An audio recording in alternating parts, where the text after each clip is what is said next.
देवता, ब्राह्मण, पंडित, ग्रह, इन सब के चरणों की वंदना करके हाथ जोड़कर कहता हूँ कि आप प्रसन्न होकर मेरे सारे सुंदर मनोरथों को पूरा करें। विबुध विप्र बोध ग्रहम चरण बंदी कहऊ कर जोरिम होई प्रसन्न पूर्वहु सकल मंजु मनोरथ मोरिम मोरी शरण राम ही की पनघी राम सुस्वामी दोष सब जन। फिर मैं सरस्वती जी और देवनती नदी गंगा जी की वंदना करता हूँ। दोनों पवित्र और मनोहर चरित्र वाली हैं। एक गंगा जी स्नान करने और जल पीने से पापों को हरती हैं, और दूसरी सरस्वती जी गुण और यश कहने और सुनने से अज्ञान का नाश कर देती है। पुनि बंदौ शारद सुर सरिता जुगल पुनीत मनोहर चरितम मज्जन पान पाप हर एका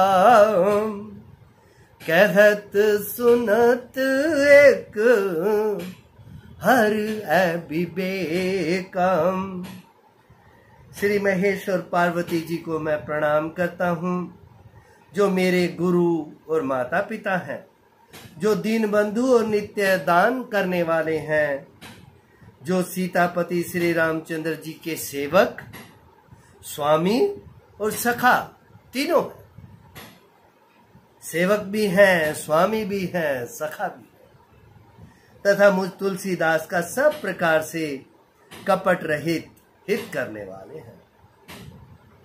गुरु पितु मातु महेश भवानी प्रणवौ दीन बंधु दिन दानी सेवक स्वामी सखा सिय पी के हित निरुपधि सब विधि तुलसी के।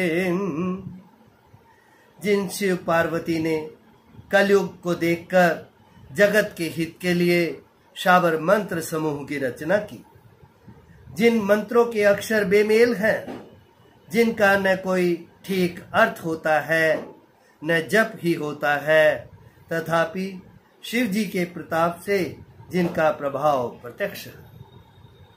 अब मेरे मन में यह भाव आ रहा है कि भक्त लोग रामचरितमानस पढ़ना शुरू भी करेंगे।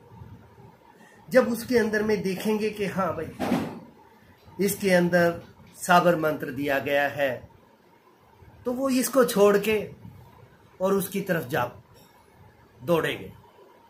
अब उन्हें इसका फायदा जरूर मिलेगा, लेकिन उन्हें ये समझ नहीं है, या वो ये नहीं समझेंगे, वो थोड़े से लालच के लिए और बहुत बड़ा अमृत का कुंड छोड़ रहे हैं। और भी आगे काफी चीजें इसमें बताएंगे। लोग जहां तक पहुंच होगी वहां पहुंच के और फिर वो दूसरा सांसारिक चीजें कोई ना कोई पकड़ना शुरू कर देंगे। क्यों? कि इससे रिद्धि सिद्धियां सब कुछ मिलनी है, सब कुछ प्रत्यक्ष है, बाबा ने सब कहा है, सब कुछ मिलेगा। लेकिन जो सिर्फ प्रेम करता है, जो सिर्फ प्रेम चाहता है, उसके लिए इससे बड़ा आनंद कोई नहीं है। और सब कुछ उसे भी मिलेगा, किसी चीज की उसके पास भी कमी नहीं होगी। यह सत्य भाषण है बाबा का। कलिंग बिलो की जग हित हर गिरी जा साबर मंत्र जल जिन सिरि जम अनमिल आखर अर्थ न जापू, प्रगट प्रभाव महेश प्रताप। वे उमापति शिव जी मुझ पर प्रसन्न होकर इस कथा को आनंद और मंगल की मूल बनाएंगे। इस प्रकार पार्वती जी और शिव जी दोनों का स्मरण करके और उनका प्रसाद पाकर मैं चाव भरे चित्त से श्री रामचरित्र का वर्णन करता हूँ। सोमेश मोहि पर अनुकूला, करिहि कथा मुद मंगल मूला। सुमिरि शिवा शिव पाई पसाऊ, बरनऊ राम चरित चित चाऊ। मेरी कविता श्री शिव जी की कृपा से ऐसी सुशोभित होगी जैसी तारागणों के सहित चंद्रमा के साथ रात्रि सुशोभित होती है।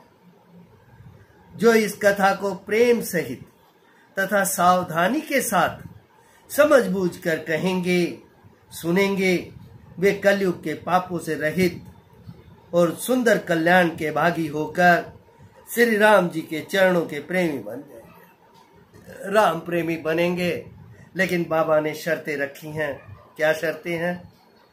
कि एक तो इसे प्रेम से गाना है, दूसरा सावधानी के साथ, समझ और बूझ के साथ कहेंगे, कहना और सुनना है। तो जिन्होंने ये 2-4 बातें ध्यान कर ली, बस तो बाबा की बातें सत्य हो जाएंगी और आनंद ही आनंद होगा। बनिते मोरी शिव कृपा विभाती, शशि समाज मिली मनहु सुराती। जे एहि कथहि स्नेह समेता, कही हहि सुनी हहि समुझि सचेता।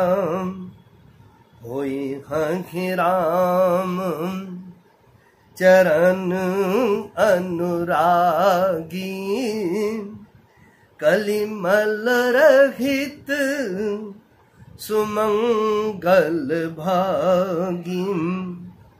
अब बाबा कहते हैं, यदि मुझ पर शिव जी और पार्वती जी की स्वप्न में भी सचमुच प्रसन्नता हो, तो मैंने इस भाषा कविता में का जो प्रभाव कहा है वह सब सच हो।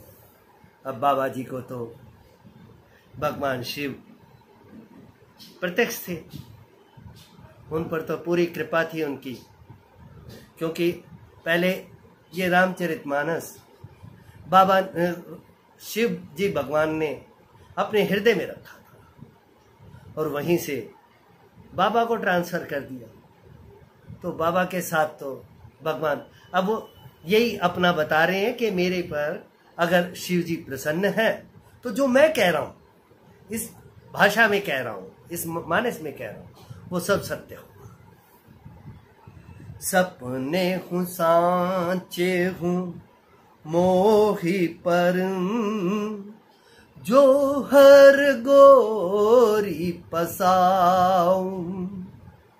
तो फुर हो जो कहु सब, भाषा बनिति प्रभाव। मोरे शरण राम ही की पनहि, राम सुस्वामी दोसु सब जन ही। मैं अति पवित्र श्री अयोध्यापुरी और कलयुग के पापों का नाश करने वाली श्री सरयू नदी की वंदना करता हूँ। फिर अवधपुरी के उन नर नारियों को प्रणाम करता हूँ जिन पर प्रभु श्री रामचंद्र जी की ममता बहुत थी। बंदौ अवध पुरी अति पामनी, सरजू सरी कली कलुष न सामनी, प्रणवौ पुर नर नारी बहोरी, ममता जिन पर प्रभु ही न थोरी। उन्होंने अपनी पुरी में रहने वाले सीता जी की निंदा करने वाले धोबी और उसके समर्थक पूर्ण नारियों के पाप समूहों को नाश कर उनको शोक रहित बनाकर अपने धाम में बसा लिया। मैं कौशल्या रूपी पूर्व दिशा की वंदना करता हूँ। अब दिशाओं की भी वंदना है जिसकी कीर्ति समस्त संसार में फैल रही है। सिय निंदक अघ ओघ नसाए, लोक विशोक बनाई बसाए, बंदौ कौशल्या दिसि प्राची, कीरति जासु सकल जग माची। बाबा कहते हैं कौशल्या रूपी पूर्व दिशा से विश्व को सुख देने वाले और दुष्ट रूपी कमलों के लिए पाले के समान श्री रामचंद्र जी रूपी सुंदर चंद्रमा प्रकट हुए। सब रानियों सहित राजा दशरथ जी को पुण्य और सुंदर कल्याण की मूर्ति मानकर मैं मन, वचन और कर्म से प्रणाम करता हूँ। अब प्रणाम हम साधारण प्रणाम करते हैं। बाबा कहते हैं उसके अंदर में इन तीनों का मेल होना चाहिए। मन भी मिलना चाहिए, वचन से भी, और कर्म भी दिखाई देना चाहिए। अपने पुत्र का सेवक जानकर मुझ पर कृपा करें, जिनको रचकर ब्रह्मा जी ने भी बड़ाई पाई तथा जो श्री राम जी के माता पिता होने के कारण महिमा की सीमा है। प्रगटे उजंघ रघुपति शशि चारु, विश्व सुखद खल कमल तुषारु, दशरथ राउ सहित सब रानी, सुकृत सुमंगल मूरति मानी, करऊ प्रणाम करम मन बानी, करहु कृपा सुत सेवक जानी, जिनहि बिरचि बड़ भयउ विधाता, महिमा अवधि राम पितु मातम। मैं अवध के राजा श्री दशरथ जी की वंदना करता हूँ, जिनका श्री राम जी के चरणों में सच्चा प्रेम था, जिन्होंने दीन दयालु प्रभु के बिछुड़ते ही अपने प्यारे शरीर को मामूली तिनके की तरह त्याग दिया। क्या ऐसा प्रेम किसी के पास है? नहीं। दशरथ के पास था जो प्रभु का जितना प्रेम किसी के पास। बंदौ अवध भुआल, सत्य प्रेम जेहि राम पद, बिचुरत दीन दयाल, प्रिय तनु तृण एव परिहरेउ, मोरे शरण राम ही की पनहि, राम सुस्वामी दोष सब जन ही। जय जय श्री सीताराम, जय श्री राम।